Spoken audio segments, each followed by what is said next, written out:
Good morning class. बेटे आज हम पढ़ेंगे पाठ 9 जिनीवा के प्रश्न उत्तर और अभ्यास।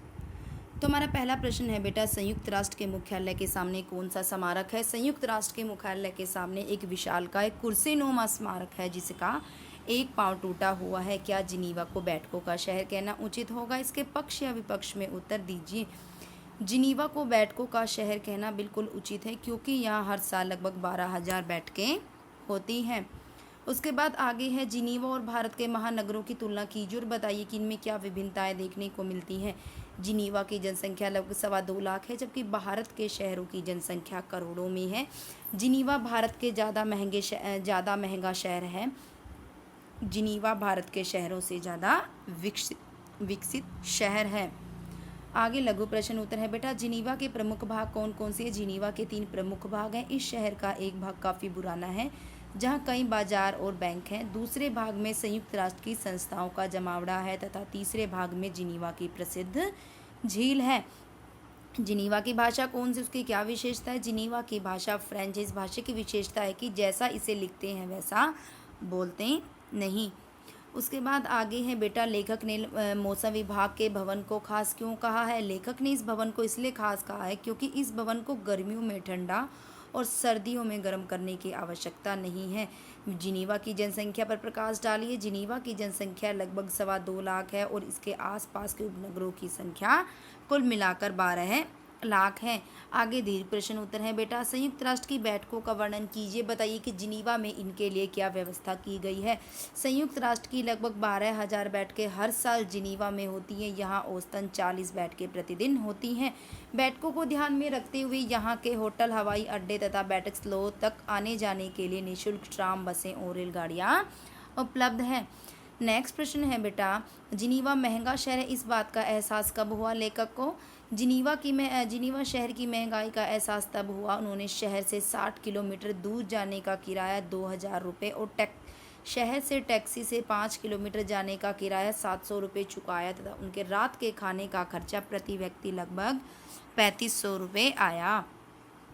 उसके बाद नेक्स्ट है बेटा, जिनीवा की झील की सुंदरता का वर्णन कीजिए। जिनीवा की झील से लगी आल्प्स पर्वत की श्रेणियां हैं।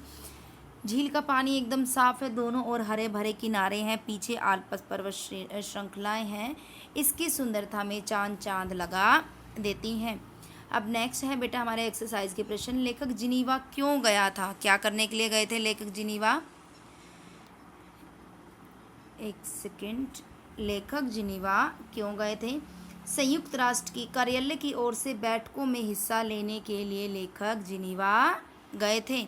उसके बाद है, जिनीवा की भाषा कौन सी है? कौन सी भाषा है जिनीवा की? फ्रेंच भाषा की क्या खासियत है? जैसे लिखी जाती है वैसी बोली बिल्कुल नहीं जाती।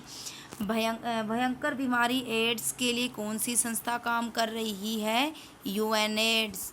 संयुक्त राष्ट्र की बैठकें कहाँ होती हैं? जिनीवा में। अब उसके बाद आगे है हमारा, भारत में रहने वालों को भारतीय कहते हैं। नीचे कुछ दिए गए नामों से रहने वाले लोगों को क्या कहते हैं? ठीक है, जैसे कि यहाँ पर क्या दिया गया है, ये क्वेश्चन आपको, एक सेकेंड बेटा,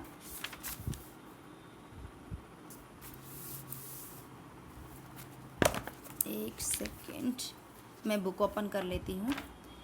आगे है, चीन में रहने वाले लोगों को क्या कहते हैं? चीनी। श्रीलंका में रहने वालों को श्रीलंकाई। पाकिस्तान में रहने वालों को क्या कहते हैं? पाकिस्तानी। रूस में रहने वाले लोगों को क्या कहते हैं? रूसी। जापान में रहने वाले लोगों को जापानी। आगे है अमेरिका, अमरीकी। नेपाल में रहने वाले लोगों को नेपाली। ऑस्ट्रेलिया में रहने वाले लोगों को क्या कहते हैं? ऑस्ट्रेलियाई।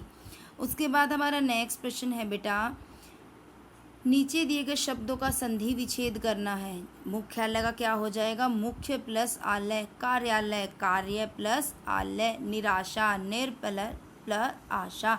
निःशुल्क, नि प्लस शुल्क।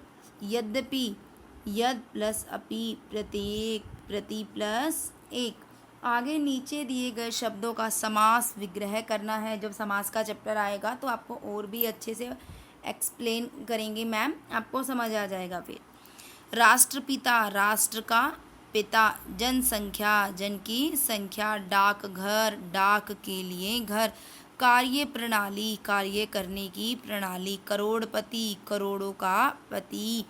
मार्ग, व्यय, मार्ग के लिए व्यय। मैम ने क्वेश्चन समझा दिए हैं, एक्सरसाइज करा दी हैं।